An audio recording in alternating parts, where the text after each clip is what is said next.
అన్ని big boss finals ఒక ఎత్తు అయితే ఈ ఫైనల్ ఒక ఎత్తు, బయట గొడవలు ఒక ఎత్తు అయితే బిగ్ బాస్ హోస్టింగ్ ఇంకో ఎత్తు. ఏంటి అంటే బిగ్ బాస్ హోస్టింగ్లో కూడా ఏదో నార్మల్ సాటర్డేలో చేసినట్టుగా అమర్దీప్ని నీ గూడెంలో ఇంకా ఏమున్నాయని అడిగారు నాగార్జున. దానికి అమర్దీప్ అయిన న్యాయంగా నిజాయితీగా ఏమేమి ఉన్నాయో చెప్తే సరిపోయేది. అలా చెప్పకుండా అమర్దీప్ అయినా ఒక నెయ్యి డబ్బా మాత్రమే ఉందని సింపుల్గా చెప్పేశాడు. దానికి నాగార్జున సార్ ఓకేనా ఒప్పుకోవచ్చు కదా, ఆహా చూపించు మేము చూడాలి అని చెప్పి వెళ్ళి ఓపెన్ చేసి చూస్తే చాలా ఉన్నాయి, పూతరేకులు కూడా ఉన్నాయి. మరీ కామెడీ అయిపోయింది. ఎంత షేమ్ పప్పి షేమ్ అయిపోయిందంటే అమర్దీప్ పరిస్థితి. నాకైతే నవ్వాగలేదు, నవ్వుకులే చచ్చాం.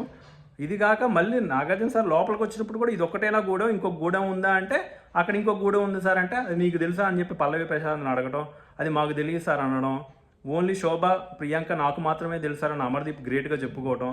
ఇప్పుడు వచ్చి బిగ్ బాస్ అన్ని సీజన్స్ అన్ని లాంగ్వేజెస్ హిస్టరీలో ఒక రన్నర్ అప్ని ఇంత షేమ్ పప్పి షేమ్ చేసిన మూమెంటే లేదు.